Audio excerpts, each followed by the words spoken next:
হিন্দিতে একটা শের আছে, যারা প্রশ্ন তোলে না তারা ভণ্ড বা প্রতারক, যারা প্রশ্ন করতে পারে না তারা মূর্খ, কিন্তু যাদের মাথায় আদতে কোনো প্রশ্নই ওঠে না তারা গোলাম। कि जो लोग सवाल नहीं उठाते वो पाखंडी हैं, जो सवाल नहीं करते वो मूर्ख हैं, लेकिन जिनके जहन में ही सवाल नहीं उठता वो गुलाम है। রাজাকারের বাচ্চারা বলে এখনো ঢাকা বিশ্ববিদ্যালয়ের গোলাম আজমের ছবি টাঙ্গা। এরা রাজাকারের বাচ্চা, এরা বাংলাদেশ মানে না। তাদের যে অতীত ইতিহাস, সেই ইতিহাস আমরা সবাই খুব ভালো করে জানি। আগামীতে যেন পুরোপুরি তাদেরকে নির্মূল করা যায় রাজনৈতিক ভাবে। দেখা মাত্র তাদেরকে বলবেন গুপ্ত তোমরা। তাদেরকে তো দেশের মানুষ 1971 সালেই দেখেছে। 1971 সালে লক্ষ লক্ষ মানুষকে হত্যা করেছে। আগামীতে কোনোদিন হয়তো আমাদের শুনতে হবে জামাত ইসলাম এই দেশের স্বাধীনতার পক্ষে যুদ্ধ করেছিলেন। আপনি এবার একটা হাইপোথেটিক্যাল সিনারিও কল্পনা করুন। জামাত তো মুক্তিযুদ্ধ বিরোধী দল, মানে রাজাকারের দল। 1971 সালে তারা মুক্তিযুদ্ধের বিরুদ্ধে তাদের অবস্থান ছিল। সো হাইপোথেটিক্যাল সিনারি হলো এই যে 1971 সালে জামাত যে মানবতা বিরোধী অপরাধ করছে বা মুক্তিযুদ্ধের বিপক্ষে শক্তি ছিল, সে দায়ভার নিয়ে জামাত আজকে ডিসিশন নিল যে জামাত আগামীকালকে থেকে রাজনীতি করবে না। বাংলাদেশে আর তারা সে রাজাকারের দায়ভার বা 71-এর অপরাধের দায়ভার নিয়ে বাংলাদেশে আর তারা কোনো রাজনীতি করবে না, এবং তারা জামাত নামের যে রাজনৈতিক দলটা আছে এই দলটা তারা বিলুপ্ত করে দেবে। ইন এডিশন সাথে করে তারা এটাও যোগ করবে যে যারা গত কয়েক বছর, মানে গত 50 বছর ধরে জামাতের রাজনীতি করেছে, জামাতের সাথে সংশ্লিষ্ট ছিল বা জামাত শিবির বলেন, এরা ভবিষ্যতে বাংলাদেশ আর কোনো রাজনৈতিক দলের সাথে বা আর কোনো রাজনৈতিক দলে যোগ দেবে না, বা টোটালি তারা বাংলাদেশে আর কোনো আগামী ভবিষ্যতে বাংলাদেশে আর কোনো রাজনীতি করবে না। সো আজকে জামাত এই ঘোষণা দেওয়ার পর, অর্থাৎ 71-এর দায়ভার নিজেদের কাঁধে নিয়ে রাজনৈতিক দল বিলুপ্ত করার ঘোষণা দেওয়ার পর আগামীকাল বাংলাদেশের কি কি প্রবলেম সলভ হয়ে যাবে। ধরেন বাংলাদেশের এখন অন্যতম একটা সমস্যা হচ্ছে হামে দেশের শত শত শিশু মারা যাচ্ছে। এখন পর্যন্ত সংখ্যাটা 300-এর বেশি ছাড়িয়ে গেছে। সো জামাত যদি সিদ্ধান্ত নেয় তারা আগামীকালকে থেকে রাজনীতি করবে না, মানে আজকে থেকে আর রাজনীতি করবে না, তাহলে আগামীকালকে থেকে বাংলাদেশের এই হামে শিশু মরা কি বন্ধ হয়ে যাবে বা এই সমস্যাটা কি সমাধান হয়ে যাবে? আবার ধরেন বর্তমান বাংলাদেশের চলমান অন্যতম সংকট হলো জ্বালানি সংকট, জ্বালানি তেলের সংকট, গ্যাস সংকট, গ্যাসের একসাথে 2বার দাম বাড়ানো হয়েছে, বিদ্যুতের সংকট। সো জামাত যদি তাদের 71-এর দায়ভার স্বীকার করে নিয়ে তারা এই ডিসিশন নেয় আগামীকালকে, আজকে থেকে তারা রাজনীতি করবে না, আগামীকালকে থেকে কি এই সংকটগুলো সমাধান হয়ে যাবে? আবার ধরেন বাংলাদেশে এই মুহূর্তে অ্যাপ্রক্সিমেটলি 50 লাখ থেকে 1 কোটির মতো মানুষ বেকার। সো 50 লাখই ধরলাম সংখ্যাটা। জামাত যদি তাদের রাজনৈতিক ইস্তেফা দিয়ে দেয়, দল বিলুপ্ত করে দেয় আজকে, আগামীকালকে কি এই 50 লাখ লোকের কর্মসংস্থান হয়ে যাবে? আবার ধরেন বাংলাদেশের বৈদেশিক ঋণ, মানে বাংলাদেশের এই মুহূর্তে যে ঋণ, সেই ঋণ $113 বিলিয়ন মতো প্রায়। সো জামাত যদি নিজেদেরকে রাজাকার মেনে নিয়ে যে আমরা রাজাকার, যাও আমরা আর বাংলাদেশে আজকে থেকে রাজনীতি করবো না, আগামীকালকে কি 113 বিলিয়ন ঋণ শোধ হয়ে যাবে? শোধ হবে না তো। আবার ধরেন গত 15 বছরে বাংলাদেশ থেকে পাচার হয়েছে প্রায় $234 বিলিয়ন।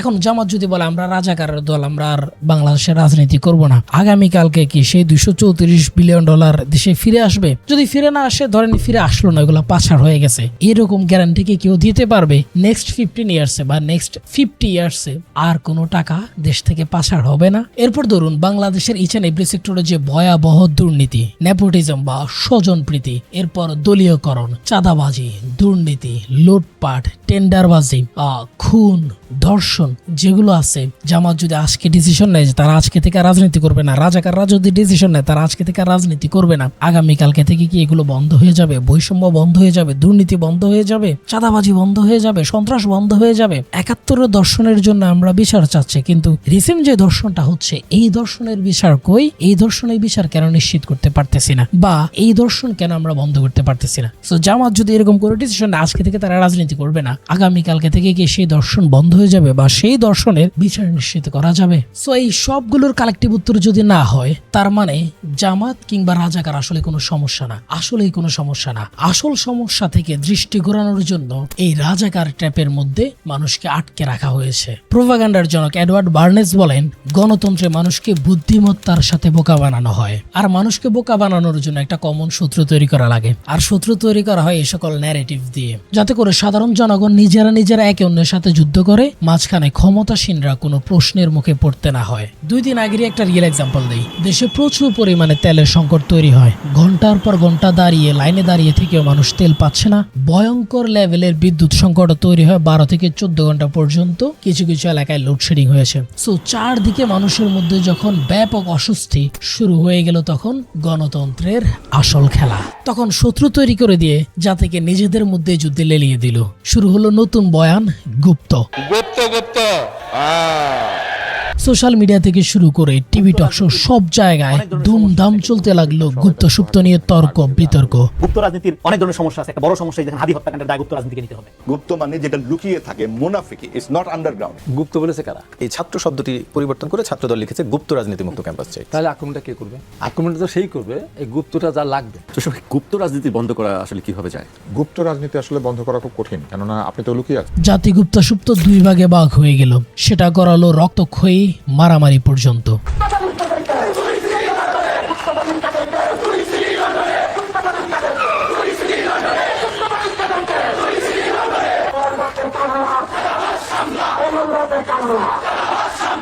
কিন্তু দেশের সেই সময়টার ক্রাইসিস বা সমস্যা তো গুপ্ত সুপ্ত নিয়ে ছিল না। সমস্যা বা সংকট ছিল তেল নিয়ে, সংকট ছিল লোডশেডিং বা বিদ্যুৎ নিয়ে, সংকট ছিল গ্যাস নিয়ে, গ্যাসের সিন্ডিকেট নিয়ে। এগুলো নিয়ে মানুষ প্রশ্ন করার কথা, এগুলো নিয়ে মানুষ সরকারকে প্রশ্নে জর্জরিত করে ফেলার কথা, অ্যাকাউন্টেবল করার কথা। সেটা না করে দেশের মানুষ একে অন্যের এগেনস্টে গুপ্ত সুপ্ত নিয়ে যুদ্ধে লেগে গেল, আর সেই সংকট আড়ালে হারিয়ে গেল। আর এই টোটাল জিনিসটাই ছিল ওয়েল অর্গানাইজ প্ল্যানের অংশ। সো এই যে কৌশলটা অবলম্বন করে জাতিকে বিভক্ত করে দিয়ে, ভাগ করে দিয়ে, ডিভাইড করে মূল সমস্যা থেকে দৃষ্টি সরিয়ে নিল, এটাকে ইংরেজিতে বলে ডিভাইড ট্র্যাপ। ডিভাইড ট্র্যাপ বলতে এমন এক কৌশলকে বোঝায় যেখানে মানুষকে ইচ্ছাকৃতভাবে ভাগ করা হয় ধর্ম, জাতি, ভাষা, অঞ্চল বা রাজনৈতিক মতাদর্শের ভিত্তিতে, যাতে করে একে অপরের সাথে লড়াইয়ে ব্যস্ত থাকে এবং মূল ক্ষমতাবান গোষ্ঠী লাভবান হয়। এই ডিভাইড ট্র্যাপ হলো ব্রিটিশদের ঐতিহাসিক ডিভাইড অ্যান্ড রুলের সর্বাধুনিক ভার্সন, যেটা শাসকরা জনগণের বিরুদ্ধে ব্যবহার করে থাকে। মনে করুন একটা দেশের বেকারত্ব, দুর্নীতি, চাঁদাবাজ, সন্ত্রাস, লুটপাট, মূল্যস্ফীতি, দ্রব্যমূল্যের ঊর্ধ্বগতি চরম লেভেলে বেড়ে গেছে এবং ক্ষমতাবান গোষ্ঠী বা সরকার চায় না দেশের সাধারণ জনগণ বা সর্বরকমের জনগণ একসাথে এসে ওই আসল ইস্যুগুলো নিয়ে আন্দোলন করুক। তখন তারা মুসলিম বনাম হিন্দু, মুক্তিযুদ্ধপন্থী বনাম মুক্তিযুদ্ধ বিরোধী বা জাতিগত বিভাজন এসব ইস্যু সামনে নিয়ে এসে মানুষকে পরস্পরের বিরুদ্ধে দাঁড় করিয়ে দেয়। ফলে মানুষ আসল সমস্যা ভুলে গিয়ে নিজেদের মধ্যে সংঘর্ষে জড়িয়ে পড়ে। এটাই হচ্ছে ডিভাইড ট্র্যাপ। তো এখন বুঝতে পেরেছেন তো যে কেন হঠাৎ করে সেই গুপ্ত সুপ্ত ইস্যুটা হঠাৎ করে আমাদের সামনে প্রধান ইস্যু হয়ে দাঁড়ালো, যেখানে জাতি মূল সংকট ভুলে গিয়ে সেই গুপ্ত সুপ্ত নিয়ে ব্যস্ত হয়ে পড়লো। আবার দেখবেন গুপ্ত সুপ্তর কাউন্টার ন্যারেটিভ হলো, মানে জামাতের ন্যারেটিভ হলো ভারতের দালাল, বা সোজা কথায় বিএনপি ভারতের দালাল হয়ে গেছে, তারেক রহমান ভারতের কাছে বিক্রি হয়ে গেছে, ভারতের কাছে গোপনে কি কি সই করে আসছেন। সো বাংলাদেশকে, তার মানে হচ্ছে বাংলাদেশকে যদি ভারতের হাত থেকে উদ্ধার করতে হয়, বাংলাদেশকে যদি ভারতের হাত থেকে বাঁচাতে হয়, তাহলে তারেক রহমানকে সরাইতে হবে বা বিএনপিকে সরাতে হবে। আর বিএনপিকে সরিয়ে কাকে আনতে হবে বলা লাগে। আয়রনি হলো এই জামাত কিন্তু সংসদে দাঁড়িয়ে বিএনপির সাথে কমিটি করায়, বিয়েতে দাওয়াত দেয়, বিএনপির অনুষ্ঠানে যায়। তখন কিন্তু এই জামাত বিএনপিকে বলে না তোরা ভারতের দালাল, দালালদের সাথে কোনো কমিটি নাই, দালালদেরকে মানে ভারতপন্থী দালালদেরকে বাংলাদেশপন্থী কারো বিয়েতে আমরা দাওয়াত দেব না। তখন কিন্তু আর এই ন্যারেটিভের দালালে কোনো সমস্যা হয় না। বিখ্যাত পলিটিক্যাল ফিলোসোফার নম চমস্কি এই কৌশলকে প্রোপাগ্যান্ডার কৌশল বলে উল্লেখ করেছেন, আর প্রোপাগ্যান্ডাকে গণতান্ত্রিক সরকারের অন্যতম অস্ত্র হিসেবে উল্লেখ করেছেন। চমস্কি বলেন, propaganda is to a democracy what violence to a dictatorship. যার মানে হলো স্বৈরাচাররা ক্ষমতা টিকিয়ে রাখার জন্য যেভাবে মানুষকে দমন পীড়ন করে, কেউ যদি প্রশ্ন করে তাকে রাতের আধারে বা মধ্যরাতে তুলে নিয়ে এসে গুম খুন নির্যাতন করে, একইভাবে ডেমোক্রেটিক সরকার মানে গণতান্ত্রিক সরকার মানুষকে এইভাবে দমন পীড়ন করে না, কিন্তু জনগণকে এই প্রোপাগ্যান্ডার মাধ্যমে একে অন্যের এগেনস্টে লাগিয়ে দেয়। সো ফলে দেখা যায় জনগণ নিজেকে দমন পীড়ন করতেছে, জনগণ একে অন্যকে দমন করতেছে, আর এই সরকার কিছু করা লাগে না। সো সরকারের উপর দায়ভারটা যায় না প্রোপাগ্যান্ডার মাধ্যমে, মানে ডিক্টেটররা নিজেরা অস্ত্র হাতে তুলে না মানুষকে দমন করার জন্য, আর গণতান্ত্রিক সরকাররা ইউজ করে প্রোপাগ্যান্ডা, যার ফলে জনগণ একে অন্যকে দমন করে আর গণতান্ত্রিক সরকারকে দমন করা লাগে না। এখন আপনাদের মাথায় একটা প্রশ্ন আসতে পারে, সরকার মানুষকে বোকা বানাতে চায়, সরকার প্রোপাগ্যান্ডার মাধ্যমে মানুষকে বোকা বানায়, কিন্তু মানুষ কেন বোকা হয়? এই যে তেলের দাম বাড়তেছে বা তেলের যে সংকটের কারণে যে ভোগান্তি, এই সেম ভোগান্তি যারা সরকার দলীয় সমর্থক তারাও সেম ভোগান্তি ফুয়াইতেছে। এই যে গ্যাসের যে দাম বাড়তেছে, এই দাম সাধারণ মানুষ যে দামে কিনে, যারা সরকার দলীয় সমর্থক তারাও তো সেম দামে কিনতেছে। বিদ্যুতের দাম বাড়তেছে, বাড়তেছে, আরো আদার্স যে সংকট, যে নিত্য প্রয়োজনীয় পণ্যের দাম বাড়তেছে, সেম দামে তো সেম সংকট, সেম কষ্ট তো তারাও পোহাচ্ছে। তাহলে তারা কেন সে সরকারের এই জিনিসটাই, নিত্য প্রয়োজনীয় পণ্যের দাম বা এই সংকট, এই ভোগান্তির প্রতিবাদ করে না? এটার সহজ উত্তর হলো, ভিডিওর শুরুতে একটা শের বলেছিলাম না, যাদের মাথায় কোনো প্রশ্নই ওঠে না তারা আসলে গোলাম। সো এই দেশের রাজনৈতিক আনুগত্য মানুষকে গোলাম বানিয়ে রাখে। ফলশ্রুতিতে মানুষ তাদের দলের মতের বাইরে মনস্তাত্ত্বিক ভাবে এক চুলো নড়তে পারে না, তারা গোলাম হয়েই থাকে। বিখ্যাত পলিটিক্যাল সায়েন্টিস্ট আন্তোনিও গ্রামস্কি বলেন, ক্ষমতাধর শ্রেণী শুধু শাসনই করে না, তারা এমন ভাবে ওয়ার্ল্ড ভিউ তৈরি করে যাতে তাদের শাসন স্বাভাবিক মনে হয়। ফলে দেখবেন এই ক্রাইসিসে ক্ষমতাধর শ্রেণীর TV talk show, social media থেকে শুরু করে লেখালেখি, যে সকল জায়গায় যারা কথা বলে তারা কিন্তু দেশের সংকটকে ওই সংকটের জায়গা থেকে সরিয়ে গুপ্ত সুপ্ত এই সকল জায়গায় নিয়ে গেছে। ফলে যে সকল মানুষ ওদেরকে ফলো করে, ওদের আলোচনা শুনে, মানুষ কিন্তু সাবকনশাস মাইন্ডে, মানে অবচেতন মনে মনে করতে শুরু করেছে বা মনে করতে শুরু করে যে দেশের আসল সংকট তেল জ্বালানি বা অন্যান্য সংকট না, চিকিৎসা শিক্ষা এই সকল সংকট না, আসল সংকট হচ্ছে গুপ্ত সুপ্ত কিংবা রাজাকার। ফলে মানুষ ওই সংকট নিয়ে প্রশ্ন করতে ভুলে যায়। এই জন্য না, তারা প্রশ্ন করতে পারে না, কারণ হচ্ছে তাদের সাবকনশাস মাইন্ডে ওই প্রশ্ন করাই ভুলিয়ে দেয়। তারা ইন্টেনশনালি ওই ভিউটা তৈরি করে যাতে এই যে টোটাল জিনিসটা চলতেছে এটাকে স্বাভাবিক মনে হয়। গণতান্ত্রিক প্রোপাগান্ডা এই শত্রু বানানোর স্টাইল সব দেশে দেখবেন। পার্শ্ববর্তী দেশ ইন্ডিয়ার দিকে তাকান, তাহলে ইন্ডিয়াতেও দেখবেন আমাদের মতো রাজাকার কিন্তু ইন্ডিয়াতে নাই, কারণ ইন্ডিয়া তো দেশটা যুদ্ধ করে স্বাধীন করেনি, ফলে তাদের রাজাকার হওয়ার দরকার হয়নি, তাদের দেশটা ভাগ হয়েছে। কিন্তু ইন্ডিয়াতে গণতান্ত্রিক প্রোপাগান্ডা একটা কমন শত্রু আছে। সেই কমন শত্রু হচ্ছে যারা বিজেপি সরকারের বিরোধিতা করে তাদেরকে পাকিস্তানি বলা হয়, তাদেরকে দেশ বিরোধী বলা হয়, মুসলিমদেরকে পাকিস্তানে চলে যেতে বলা হয়, অর্থাৎ সমস্যা নিয়ে প্রশ্ন তুললেই তাদেরকে দেশ বিরোধী বা পাকিস্তানি বলে ট্যাগিং করা হয়। এখন ধরুন আমি আমার ফেসবুক টাইমলাইনে একটা পোস্ট করলাম যে সকল ফ্যামিলি কার্ড, কৃষক কার্ড, এই কার্ড, এই কার্ড, হ্যান ত্যান কার্ডের মূল্য না দেখিয়ে 60 লাখ বা 50 লাখ যে বেকার আছে তাদের সাস্টেইনেবল টেকসই কর্মসংস্থানের ব্যবস্থা করুন, এটাই হবে দেশের টেকসই বা যুগান্তকারী পরিবর্তন। এরকম একটা পোস্ট করলে দেখবেন ওই পোস্টে বিএনপি সমর্থিত কে এসে কমেন্ট করবে যে তুই জামাতের দালাল, তুই রাজাকার, তুই পাকিস্তানের দালাল বা গুপ্ত ইত্যাদি ইত্যাদি। অথচ তার প্রোফাইলের আইরনি হচ্ছে, তার প্রোফাইলের বায়োগেটে দেখা যাবে সে একজন বেকার। আমি তার অধিকারের জন্য কথা বলে আমি হয়ে গেলাম গুপ্ত, মানে আমাকে ট্যাগিং করা হচ্ছে। ওই যে সে পলিটিক্যাল ডিভাইড ট্র্যাপের মধ্যে আছে, সে দল দাস হয়ে আছে, দাস হয়ে থাকার কারণে সে ক্রিটিক্যাল থিঙ্কিং করার সে অপরচুনিটি বা থিঙ্কিং করার যে ক্যাপাবিলিটি সেটা তার মস্তিষ্ক থেকে বিলুপ্ত হয়ে গেছে। ফলশ্রুতিতে সে ইভেন নিজেও জানে না সে কেন, কি জন্য, কার স্বার্থে আমাকে গালি দিচ্ছে, আমাকে ট্যাগিং করতেছে। শুরুতে বলেছিলাম আমাদের দেশের অন্যতম ডিভাইড ট্র্যাপ ছিল রাজাকার বা রাজাকার বয়ান, যেটা আওয়ামী লীগের সবচেয়ে বড় অস্ত্র ছিল, যে অস্ত্র এখন বিএনপির অস্ত্রতে পরিণত হয়েছে। বাংলাদেশের মডার্ন পলিটিক্স থেকে একটা উদাহরণ দেই। বাংলাদেশের মডার্ন পলিটিক্স এর গত 50 বছরের প্রমিনেন্ট ন্যারেটিভ বা প্রমিনেন্ট ডিভাইড ট্র্যাপ হচ্ছে রাজাকার মুক্তিযুদ্ধের এই ডিভাইডের বয়ান। উদাহরণটা যদি এই নতুন সরকারের থেকে দেয়, এদের টিভি টক শো, লেখালেখি, সোশ্যাল মিডিয়া, সভা সমাবেশ, সব জায়গায় রাজাকার রাজাকার বলে জাতিকে আরো স্ট্রং ভাবে বিভক্ত করে রেখেছে। ফলে সাধারণ নিচু পর্যায়ের মানুষ, মানে যারা দলগুলোর সমর্থক, তারা কিন্তু একে অপরকে রাজাকার বলে গালি দিচ্ছে, গুপ্ত বলে গালি দিচ্ছে, একে অপরকে খুন করতেছে, হামলা করতেছে। অপরদিকে ক্ষমতার শীর্ষ পর্যায়ে যারা আছে তারা আবার রাজাকারের বাসায় ফুল নিয়ে যাচ্ছে, মিষ্টি নিয়ে দেখা করতেছে, একসাথে আবার একে অন্যের সাথে ইফতার করতেছে। রাজাকারের সাথে একই সরকারে ছিল, উঠতো বসতো রাজাকারের সাথেই। ওটা তো দল হিসেবে রাজাকারের দল, স্বাধীনতা বিরোধীদের দল। সো কালেকটিভ ঘৃণাটা ওদের প্রতি। কিন্তু আয়রনি হলো, হিপোক্রেসি হলো, এই রাজাকারের ছেলেদেরকে এমপি বানানো হচ্ছে, এমপির নমিনেশন দেওয়া হয়েছে, মন্ত্রী বানানো হয়েছে, অর্থমন্ত্রী বানানো হয়েছে, ইভেন দলের মহাসচিব রেখেছে, সব করে রেখেছে। এখানে কিন্তু বলেনি তুই রাজাকারের পোলা, তোকে নমিনেশন দেব না, তুমি রাজাকারের ছেলে তাই তোমাকে মন্ত্রী বানাবো না। সো এই রাজাকারের সমস্যা নাই, সমস্যা রাজাকার দলে। একই কাজ হাসিনা করেছিল। রাজাকারের তালিকা করতে গিয়ে দেখে বেশিরভাগ রাজাকার সে তালিকা নিজের দলের মধ্যেই পড়ে।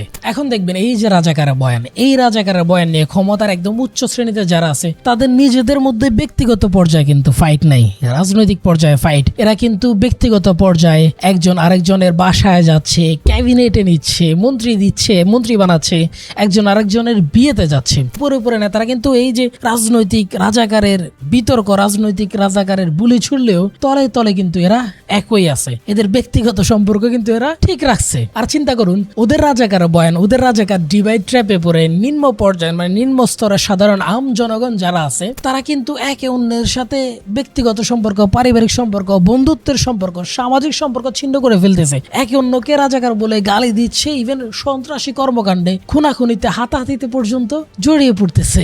আর শীর্ষ পর্যায়ে না তাদের কিন্তু কোনো কিছু হইতেছে না। কিন্তু আবার এই ন্যারেটিভ পুশ করার জন্য, মানে রাজাকারের ডিভাইড ট্র্যাপ পুশ করার জন্য, এই ন্যারেটিভ জিইয়ে রাখার জন্য, সাধারণ মানুষের জনগণের মধ্যে কোন্দল জিইয়ে রাখার জন্য নেতারা কিন্তু সংসদে দাঁড়িয়ে, টিভি টক শোতে বা যত জায়গা আছে সব জায়গায় কালেকটিভ ভাবে সেই রাজাকার ঘৃণা, সেই ডিভাইডের ঘৃণা কিন্তু খুব ভালোভাবেই ছড়ায়। আর রাজাকার রাজাকার বলে এমন ভাবে উপস্থাপন করার চেষ্টা করে যে বাংলাদেশের সবচাইতে বড় সমস্যা হচ্ছে রাজাকার। এই যে ধরুন রক্ষী বাহিনীর এই লোক যিনি নিজেকে মুক্তিযোদ্ধা দাবি করে, প্রমিনেন্ট মুক্তিযোদ্ধা দাবি করে, আনলেস তিনি মুক্তিযুদ্ধের সময় যদি সেক্টর কমান্ডার হতো বা যে কোনো একটা ফোর্সের, জেড ফোর্স আরো যত ফোর্স ছিল ওইরকম ফোর্সের কমান্ডার থাকতো, তাহলে কি অবস্থা হতো? সো এইরকম এক লোক যিনি দাবি করে, যিনি পাকিস্তানি সোলজার্সদের, মানে যারা বছর পর বছর ট্রেন ছিল এরকম সোলজার্সদের 170 জনকে আটক করেছিল। 3 জনে যুদ্ধ করে 170 জন পাক আর্মি ধরছি, 3টা স্টিমার ধরছি, 1200 রাইফেল ধরছি। এমন মুক্তিযোদ্ধা আজকে যিনি রাজাকার প্রতি নিঃশ্বাসে প্রশ্বাসে, মানে তিনি যদি 2টা ওয়ার্ড বলে তার একটা ওয়ার্ডই হচ্ছে রাজাকার, এইরকম একজন রাজাকার বয়ান নিয়ে হাজির হওয়া, এইরকম একজন দেশপ্রেমী মুক্তিযোদ্ধা যখন জামাতের সাথে জুটেছিল তখন জামাত সম্পর্কে তার কমেন্টস কি ছিল এটা দেখেন।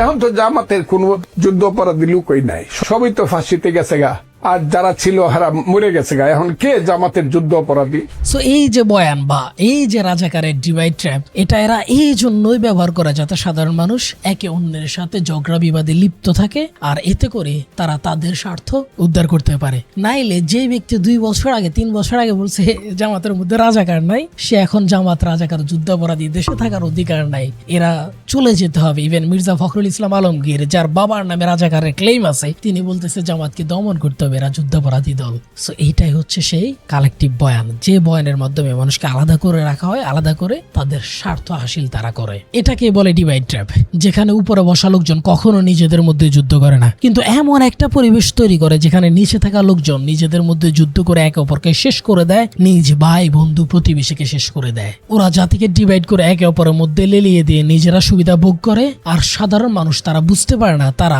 অন্য কারো খেলার গুটি হিসেবে পরিণত হয়েছে, তারা একটা ট্র্যাপে আটকা পড়ে গেছে। এই ডিভাইড ট্র্যাপ আপনার কাছে আরেকটু ক্লিয়ার করার জন্য আরেকটা হাইপোথেটিক্যাল সিনারিও কল্পনা করুন। মনে করুন এই যে 24-এর আন্দোলন, বাটারফ্লাই ইফেক্টে আমরা সেই 24-এর আন্দোলনে ফিরে যাই। বাটারফ্লাই ইফেক্টে আমরা চিন্তা করি যে যেদিন আবু সাইদ শহীদ হয় বা মীর মুগ্ধরা শহীদ হয়, বা ধরেন 18ই জুলাই, সে 18ই জুলাইয়ের এই অপারেশনের পর হাসিনা সিদ্ধান্ত নিল হাসিনা পদত্যাগ করবে, হাসিনা আর মানুষকে হত্যা করবে না, হাসিনা পদত্যাগ করে নির্দলীয় নিরপেক্ষ একটা সুষ্ঠু নির্বাচন দেবে। নির্বাচনের মাঠে এবার চিন্তা করুন প্রধান 4টি দল, একটা হচ্ছে আওয়ামী লীগ, আরেকটা হচ্ছে জাতীয় পার্টি, আরেকটা হচ্ছে জামাত, আরেকটা হচ্ছে বিএনপি। সো এই প্রধান 4টি দল হচ্ছে নির্বাচনের মাঠে। অনেস্টলি বলেন তো আপনার কি মনে হয় এরকম রাজনৈতিক পরিস্থিতিতে বা এরকম নির্বাচনী পরিস্থিতিতে বিএনপি জামাত কি একই জোটে থাকতো না, যেটা গত 25 বছর ধরে ছিল? বা বিএনপি কি জামাতকে বলতো, কখনো জামাতকে এরকম বলতো যে তোমরা রাজাকার, তোমরা মুক্তিযুদ্ধ বিরোধী শক্তি, আমরা তোমাদের সাথে জোট করবো না, তোমরা আলাদা থাকো, আমরা আলাদা নির্বাচন করতো?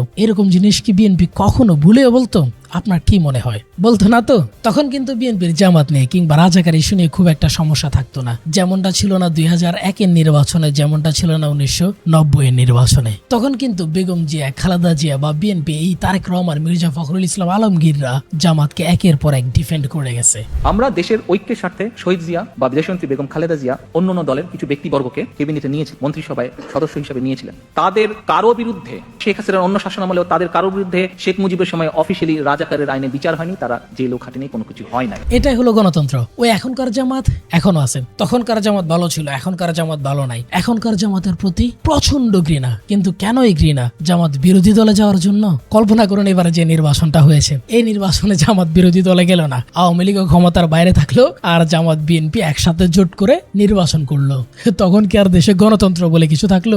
বিরোধী দল ছাড়া গণতন্ত্র হয়? কমন শত্রু ছাড়া, শত্রু তৈরি ছাড়া গণতন্ত্র হয়? প্রোপাগান্ডা ছাড়া গণতন্ত্র হয়? তাহলে জামাত যদি মানে বিরোধী দলে না যেত, বিএনপি এই গণতন্ত্র খেলা কাকে নিয়ে খেলতো? সো গণতন্ত্রের জন্যই তো কি বিরোধী দলে যেতে হয়েছে। আওয়ামী লীগ থাকলে তো সেই সিনারিও হতো না। সো এটাই হলো গণতন্ত্র, যার মাধ্যমে একটা কমন শত্রুপক্ষ রাখা হবে এবং যাদেরকে দেখানো হবে জাতির শত্রু হিসাবে, যারা জাতির উন্নয়নের জন্য, জাতির মঙ্গলের জন্য সবচাইতে বড় ক্ষতিকর, আর যার মাধ্যমে আড়াল করা হবে শাসকদের ব্যর্থতা, অযোগ্যতা। মানুষ বিরক্ত হবে, ভোট দেবে অন্য কাউকে, অন্য কেউ ক্ষমতায় আসবে, আর আবারও চলবে সেই ন্যারেটিভ যুদ্ধ। আর সেই ক্ষমতার পালাবদল উপর শ্রেণীর মধ্য থেকে হবে, আর নিচে থেকে মরবে সাধারণ জনতা। এরা একে অন্যকে মারবে, এরা একে অন্যে মরবে, কিন্তু ক্ষমতা আহরণ এরা কেউই করতে পারবে না। 24-এর বিপ্লব বলেন, অভ্যুত্থান বলেন, বিএনপি এটাকে বলে গণতন্ত্র রক্ষার আন্দোলন। বলেন তো এই গণতন্ত্র রক্ষার আন্দোলনে বিএনপির যে 300 জন বা টোটাল সংসদে যে 300 জন সংসদ সদস্য ক্ষমতায় গিয়েছে, এদের মধ্যে কয়জনের সন্তান, কয়জনের পরিবারের সদস্য এই আন্দোলনে, এই গণতন্ত্র রক্ষার আন্দোলনে নিহত হয়েছে, আহত হয়েছে? সংখ্যাটা হচ্ছে 0। অর্থাৎ এদের একজনও এই গণতন্ত্র রক্ষার আন্দোলনে জীবন দেয় নাই, আহত হয় নাই, নিহত হয় নাই, কোনো ভিকটিম হয় নাই। ইভেন আজকের সংসদে যারা আছে, কখনো তাদের ছেলেরা গণতান্ত্রিক কোন আন্দোলনের রাস্তায় ছিল না, কিন্তু বিসিবিতে ওদের ছেলেরাই বসেছে, বিভিন্ন জায়গায় ওদের ছেলেরাই বসছে, কারণ ওরা শাসক শ্রেণী, ওরা শাসন করবে। আর রাস্তায় কে রাজাকার, কে মুক্তিযুদ্ধ, এটা নিয়ে মারপিট করবে সাধারণ আমজনতা, কারণ তাদেরকে সেই ন্যারেটিভ দিয়ে বোকা বানিয়ে রাখা হয়েছে, দাস বানিয়ে রাখা হয়েছে, এবং তাদেরকে এই ন্যারেটিভ দিয়ে অস্ত্র হিসেবে, পলিটিক্যাল ওয়েপন হিসেবে, ক্ষমতার পালাবদলের অস্ত্র হিসেবে এই শাসক শ্রেণী যুগ যুগ ধরে ব্যবহার করে আসছে। আজকেও দেখেন যে সকল পোলাপান আওয়ামী লীগ করতো, মানে আমজনতা লেভেলের যারা আওয়ামী লীগ করে, তাদের পোলাপান বিভিন্ন জায়গায় মারা যাচ্ছে, তাদের লাশ পাওয়া যাচ্ছে, বিভিন্ন জায়গায় খুন হচ্ছে, তারা জেল খাটতেছে জয় বাংলা স্লোগান দিতে গিয়ে, আর সাফার করতেছে তাদের পরিবার। আর আজ থেকে 50 বছর পরও যদি আওয়ামী লীগ ব্যাক করে, এই সকল পোলাপান যারা মারা যাচ্ছে বা যারা ভিকটিম হচ্ছে, সাফার করতেছে, তাদের পরিবারে কেউ এমপি মন্ত্রীর আসনে যাবে না। ওই বিদেশ থেকে পলাতক তারাই এসে ক্ষমতায় বসবে, যেভাবে 24 পরবর্তী সময়ে বিদেশ থেকে এসে বিভিন্ন জন এমপি মন্ত্রী হয়ে গেছে। 2018 সালে গণতন্ত্র রক্ষার জন্য ভোট দিতে গিয়ে নোয়াখালীতে 4 সন্তানের মা রেপ হয়।